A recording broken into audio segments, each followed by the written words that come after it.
Welcome to the Shifting People podcast, where we go deep into the weeds with leaders on the front lines of people management in the service industry. We interview the best minds in HR and talent acquisition, along with owner-operators, franchisees, and general managers to bring you real insights that you can actually apply in your business today. I'm your co-host, Derek Williamson. And I'm Kathleen McDonough, and it's time to get to work. Today we have Stefanie Hess, HR Team Member Experience Leader at Pizza Hut Global. Welcome, Stefanie. Thank you for having me. I'm so excited. We're so excited to have you. So before we dive into all of the amazing topics, tell us a little bit about you, how you got here, what you do, what you like, or what's fun for you. Yeah.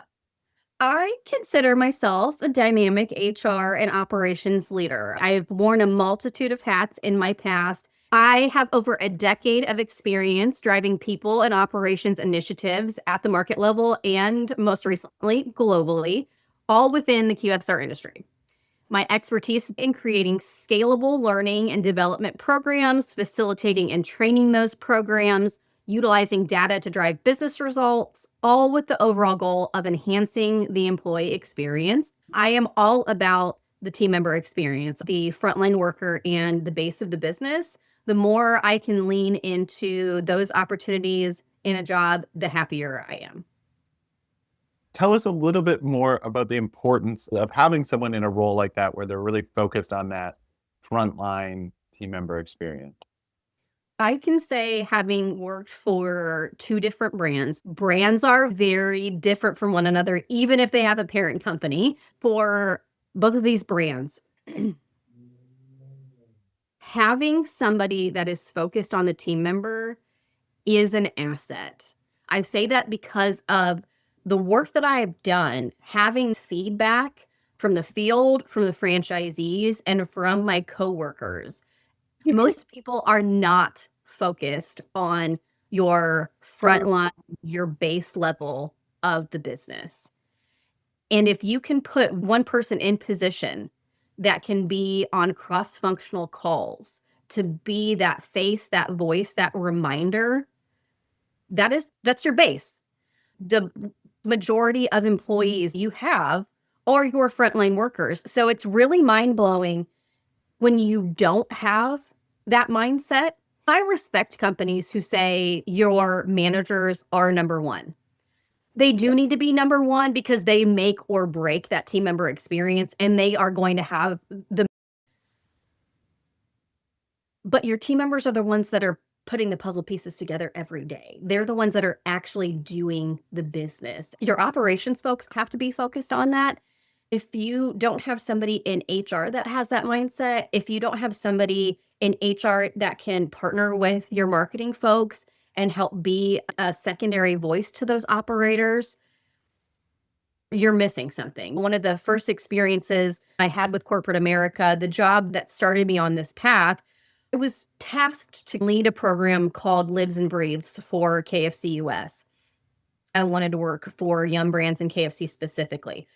Most of us have heard about how UPS has their C-suite employees drive truck during the Christmas season so that they understand their base employee. KFC led this incredible initiative to do a similar thing. I came into the business and a half day in the corporate restaurant. We opened limited menu controlled in the environment. We would walk about 15 to 18 people at a time from corporate roles through what a day in the life of a team member in a controlled environment looked like, to prepare them with a couple of tools to then go out into the restaurants the very next day and work a shift alongside our local restaurant team members, management team.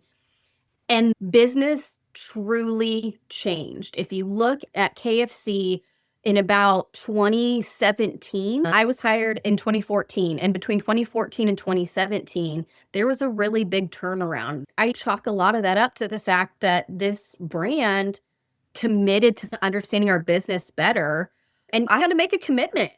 Every time that you went into those restaurants and went through the program, how am I going to make these people's lives better? How am I going to do my job better? That focus on the team member played a huge role In each of those folks that went through that program, we're talking finance folks who would have never had a reason to go into the restaurant before. Our Amazing. development folks, we started building restaurants after 2017. It was a really great time of my life. If you look on my LinkedIn, I've started to highlight some of my previous classes. People to this day have gone on to many different roles and still say, oh my gosh, I had such a great time at the Broadway restaurant. I remember so-and-so. Or making chicken was really hard, even though I have nothing to do with that in my role as, let's say, a paralegal. Yeah. I will never forget that. And that made me work harder because I experienced how hard they worked. It kind of reminds me of when I previously owned a franchise. There were often times where decisions were made and you're like, did you think about how this affects the front line? It took me a while to appreciate it, but I started to realize operations, you can have everything in a manual, exactly what to do, exactly what to say to customers. You can have amazing marketing campaigns. And if the frontline employees are not engaged with it and have not been considered in the process, none of it matters. Your business is probably going to be in a failing state because it really hinges on those frontline employees being able to actually execute everything that you've dreamed up. I love how there was such a conscious effort to do that. Just before we got on to this, I know we were talking previously about a mentorship program that you were involved with, how that shaped things. Absolutely. So one thing that I have learned, it's been very eye-opening for me to go from supporting programming that was designed for corporate level folks to designing and implementing leadership training for middle managers to designing training for frontline workers. I have designed training in some way, shape, or form for them, if not actually implemented it. When I got to this mentorship program, we're talking majority C-suite leaders globally. They want the exact same things that team members want. It is so incredible to get to that point where you stop, pull back, and looking around, everybody wants the same thing, a roadmap and simplicity. With this mentorship program, I set out to make it scalable. I work under a parent company. Whenever I create something, I'm always thinking, how can this be a repeatable model that somebody else could take and do? I'm looking at how can I put myself in the position of these high-level leaders. What's most important for them? Their calendars are a mess. They truly do not have time for anything. They are consistently focused on the business, driving the numbers, and everyone else. It's rare that a C-suite employee is going to look in the mirror or focus on their own development. Most of them have a stack of books that they're reading every month. It's not that they're not focused on increasing their knowledge, but they're not necessarily going through programming when you get at that C-suite level. So what was interesting about this is keeping in mind that it needs to be quick, it needs to be easy, and then thinking about every level that I have created training for previously. They're going to want a roadmap.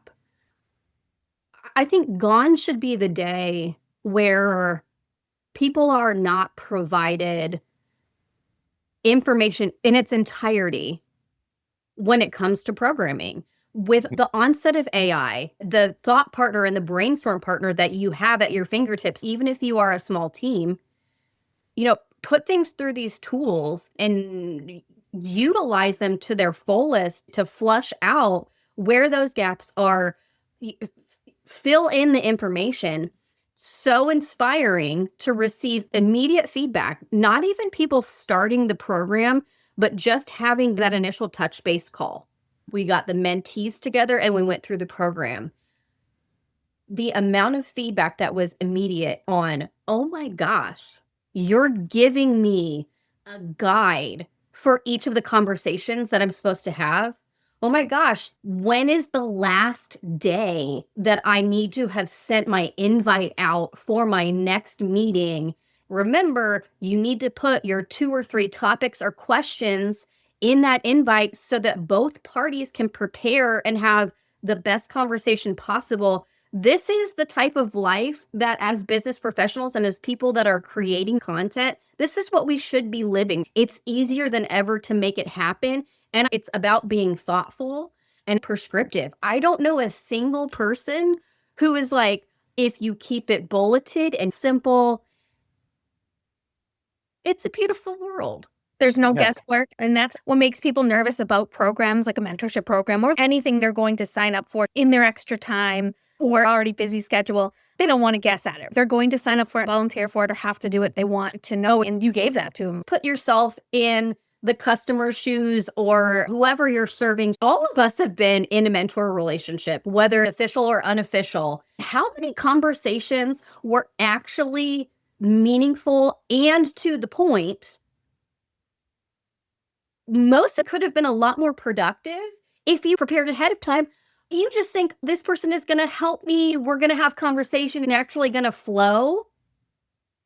I mean, it can, but we're all busy. Let's say we have half an hour. If you can look at a list of topics, questions a week before, open your page up, look at what those are, shoot the questions to your mentor. I guarantee more is going to come out of that 30 minutes than probably an hour and a half would have given you if you had just paused, looked at it, and helped both sides of the equation prepare. I think the problem with mentor programs is it's an easy corporate life raft of like, oh, of course, for growth and development, you need a mentor.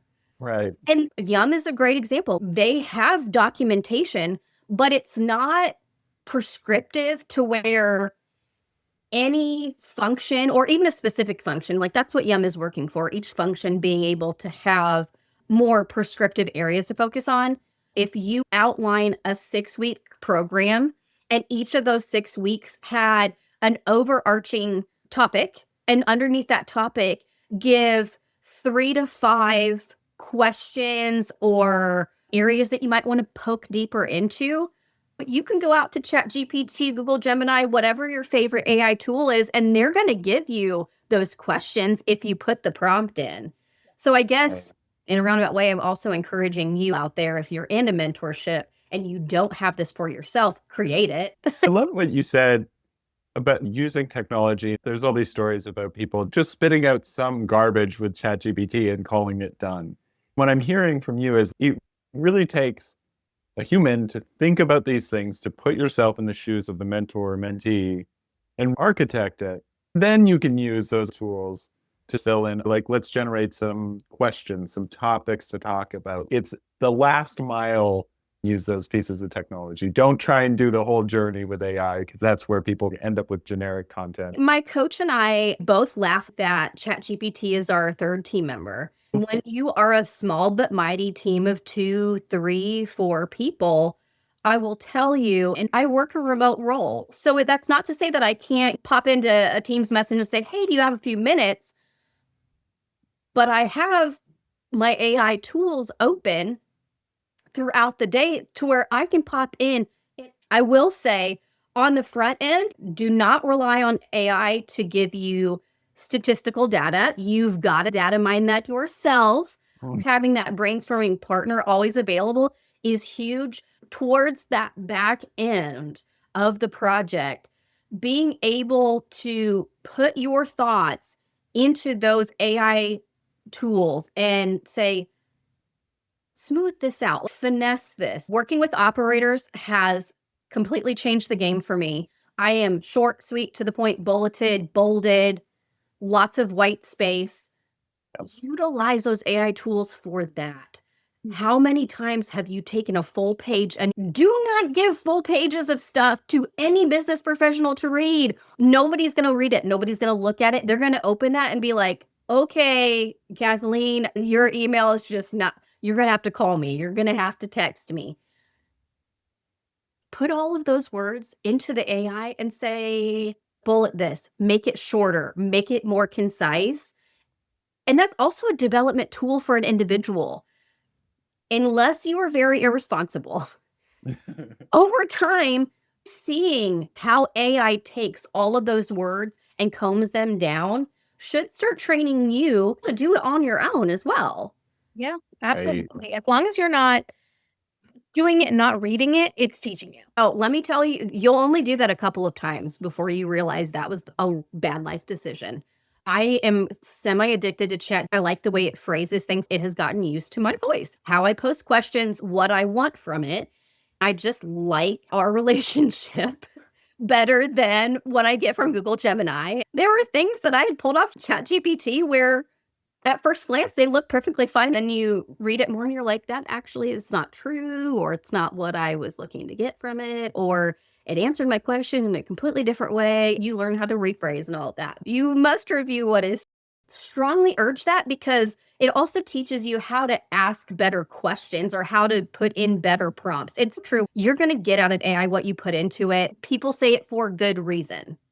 I'm really glad you stressed this. I think a lot of folks who are listening to this are still struggling with how to implement these tools.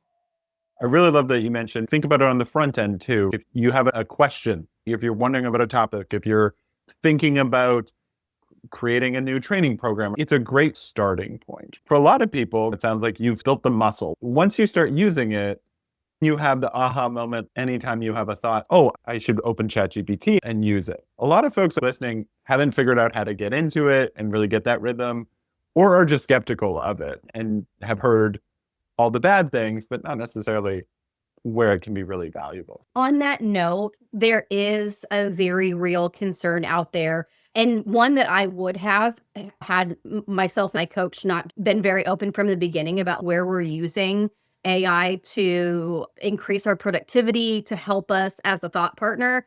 There is a great company out there, Manager Method, and I have to give major props to Ashley, who is the head of the company. I had the pleasure of working with her when I was at KFC. The content the Manager Method puts out on LinkedIn and all their social platforms is incredible. Within the last month and a half, she brought up the topic of AI in the workplace and management training, or how managers interact with their direct reports as it pertains to AI. This has to be considered when you're doing middle manager training, when you're doing management training. This needs to be a talking point. There needs to be guidance from your brand or company, the parameters. It's essential that a conversation is had between each coach, each boss, and their direct employees, so there is an understanding limits. When is it okay? When is it not? The worst thing that can happen is you don't have this open conversation about it. Everybody feels really weird. You're dancing around it. You feel like you're doing something wrong.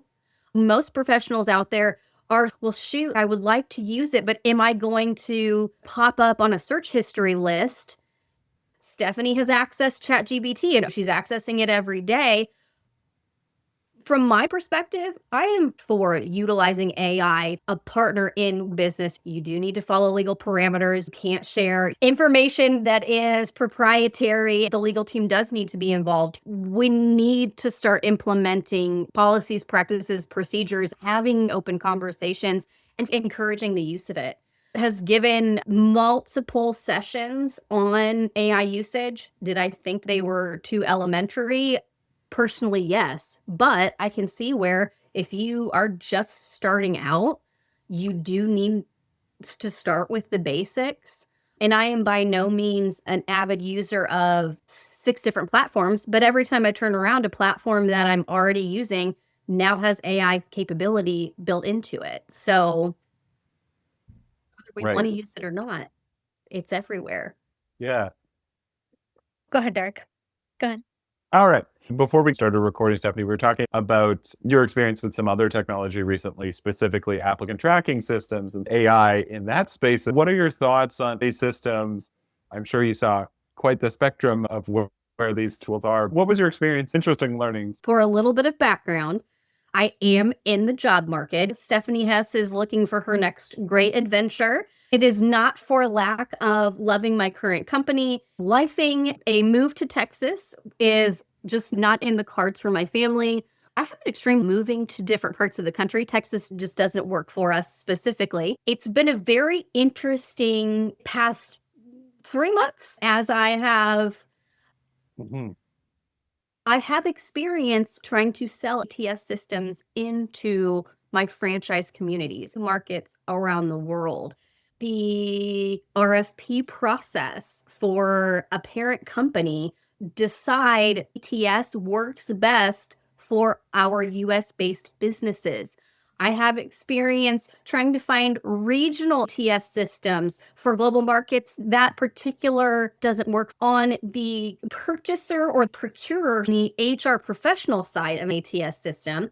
And things that I absolutely love and have truly salivated over and said, you need this. This will truly change your business. This will change how a potential employee views your business. I'm on the other side of that too. I'm still with both sides, still an ATS seller for my current role, but now I'm getting to also experience that other side at the same time.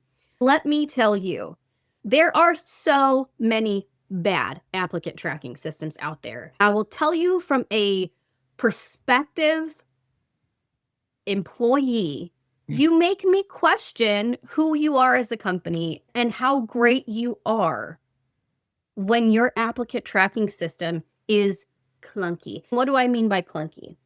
Last night, I went to apply for a job. It is for US-based brand. On the surface, you could tell that it was a very simplified applicant tracking system. There is nothing wrong with that. If it is a bare bones applicant tracking system, I am not going to have any ill will towards that decision. I uploaded my resume, uploaded my cover letter. I had to put in my first name, last name, city, state, all of those basic things. When I tried to click on the country that I reside in, because it didn't auto-populate that, which I get, that's not on your resume. It doesn't say United States anywhere. I kept trying to click it and it wouldn't let me select it. Like the dance of in and out for just the United States. It didn't pull Kentucky off my application either. So then I had to dance in and out of that cell trying to select Kentucky.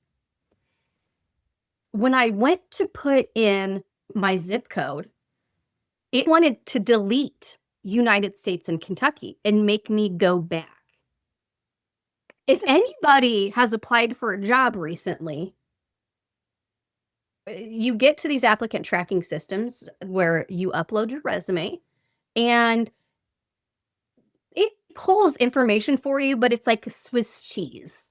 So you have some fill in the blanks. You've got the red asterisk, thou shalt not pass unless you tell me, which is interesting when you've worked at the same company and it's stated the same way on your resume, but for reason this applicant tracking system only pulls it for one and not the other roles. This same system also made me do a little dance when I was trying to fill in Kentucky.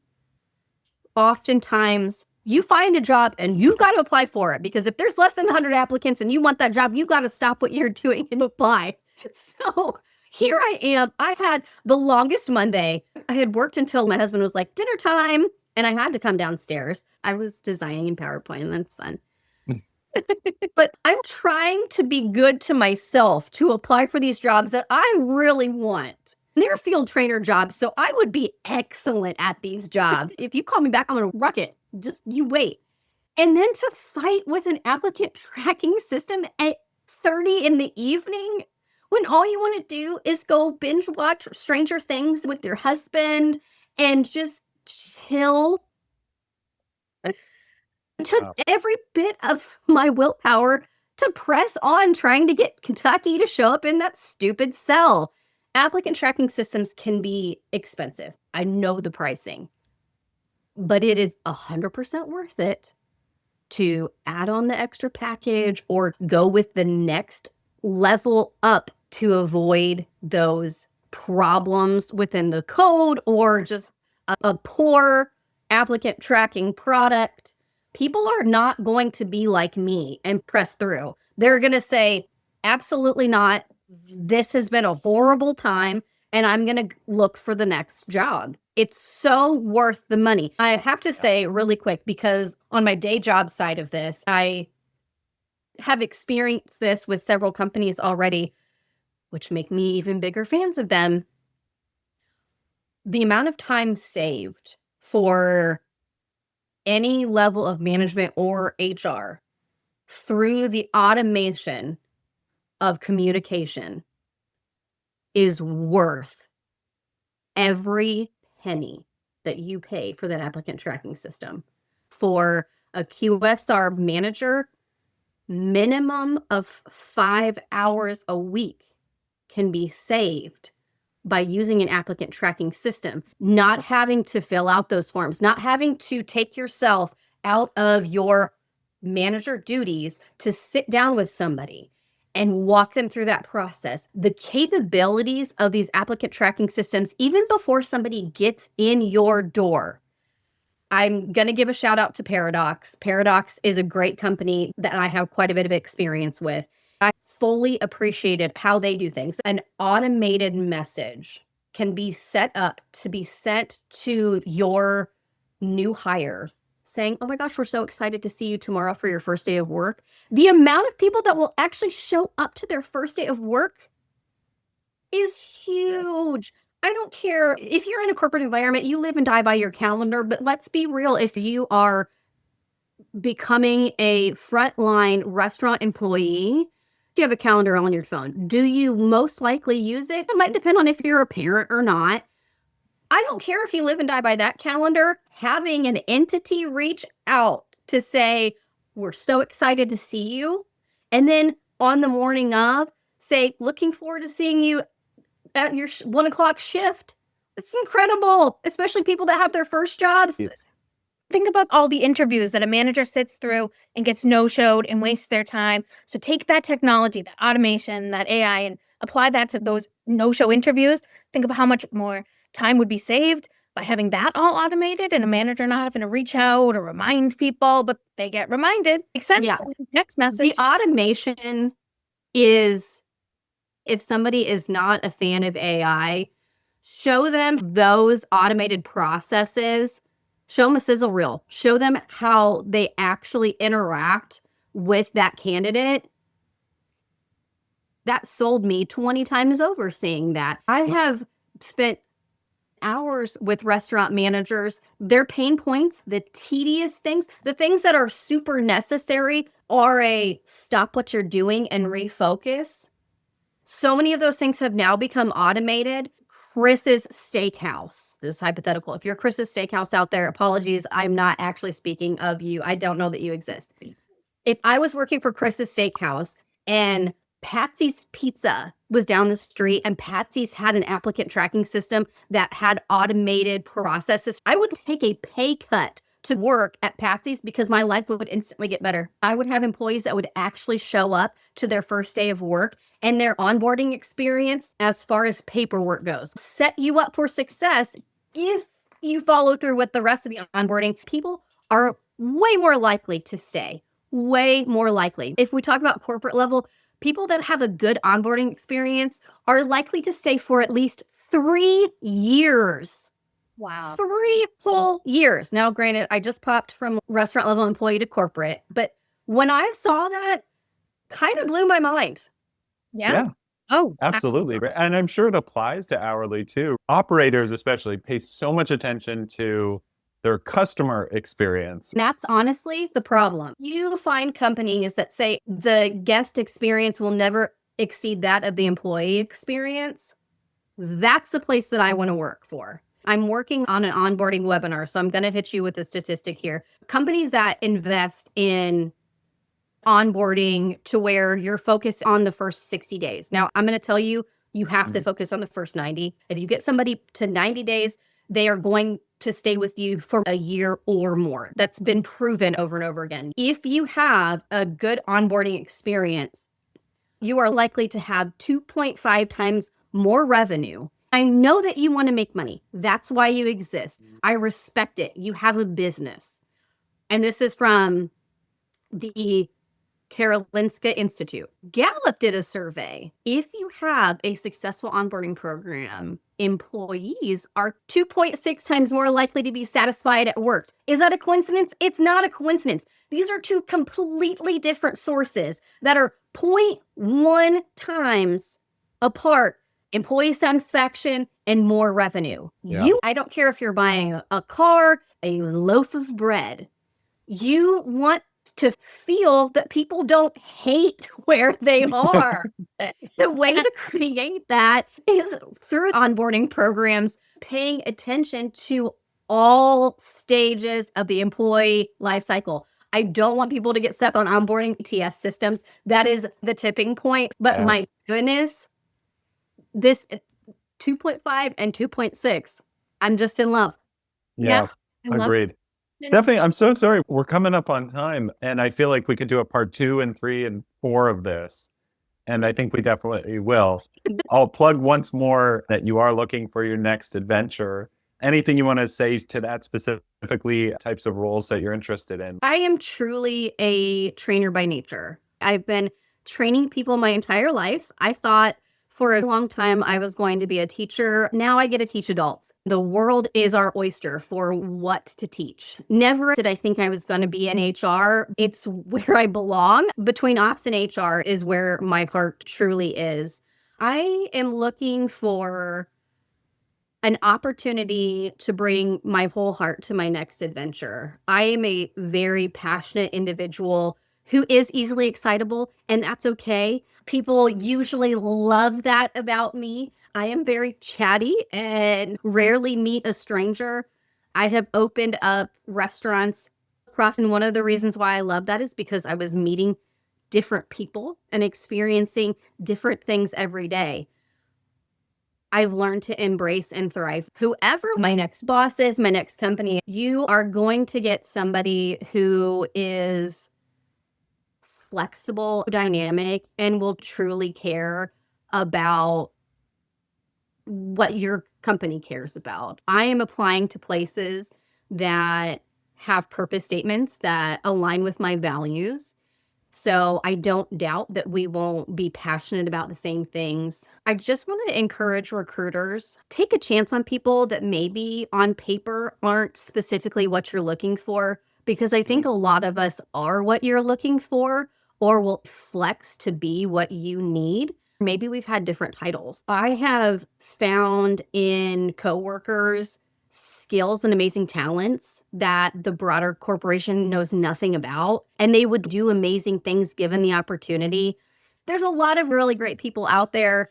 We want to work for you. We want to make your job easier. So come on LinkedIn and find us. We're just Offload some of the admin, some of those other things that tie back to everything we talked about, right? Focus on the important thing, which is having more conversations with people, surfacing great talents like you. I'm sure you're going to land in amazing new roles. We hope to have you back again very soon. talk about the full employee life cycle. So many starting. Yes. So stay tuned for part 2. But Stephanie, thank you again. Wow, that was an awesome interview, Kathleen. I thought Stephanie is just an incredible wealth of knowledge. Just dropped so much. There's so many things I wish we could have gone deeper on, but would love to have her back. Yes. The energy that she brings, it makes you want to talk for hours, and I wouldn't even get exhausted. I remember back when I had a franchise, sometimes I would meet other franchisees, and there's certain people that you would talk to. Briefly, you feel almost bad about your business because you're like, oh, there are so many more things I could be doing. But then at the same time, it's energizing because you get those things that you want to take away and start working on right away. It just felt incredible, right? I think the overall theme from that conversation, and I hope there are many more with Stefanie, is the importance of putting yourself in the shoes of the team member, right? And sort of in all parts of the business. We talked about training programs and the job seeker experience. It all comes back to remembering to put on those glasses. I would love to chat with Stefanie more. I think there's a lot that listeners probably took away. Kathleen, we're going to do this thing of shifting questions. What are those couple takeaway questions that we want to ask the audience, listeners, to think about, post about, share their insights? What was your one that you would say from our conversation with Stefanie? I think my shifting question for this week or for Stefanie is operationally, what can you do in your business to bring the team member experience to the forefront? And what can you do to keep it there consistently? Love that. Like really sort of dissect end to end, right? What were all of your employees or prospective employees seeing from start to finish and really breaking it down? What's that one area that you can sort of work on, right? Or like you said, kind of more generalized, how can you put on the glasses of the team member experience in your business, Yeah. right? Yes. Yeah. And Well, so, I'm going to piggyback off of that and say it goes hand in hand. We talked about it with Stefanie as well. Good technology always comes from looking at a problem with a human first lens and then saying, where does technology apply in a way that adds to the experience rather than takes away, right? My shifting question for this episode would be, once you identify in your team member experience any of those gaps or things you want to work on, where can technology be helpful? Where may it not be helpful? Where do you actually want to make sure you're spending your time as a human being? And then take away some of that administrative stuff. If you're recording notes manually in a performance tracker or anything like that. So where can you actually apply technology in a way that's going to add value rather than take away from that experience? that's a great question. I think probably even more takeaways and things we could talk about, but more to come in future conversations, hopefully. But for now, to anyone listening, thank you for coming to work with us. Thank you.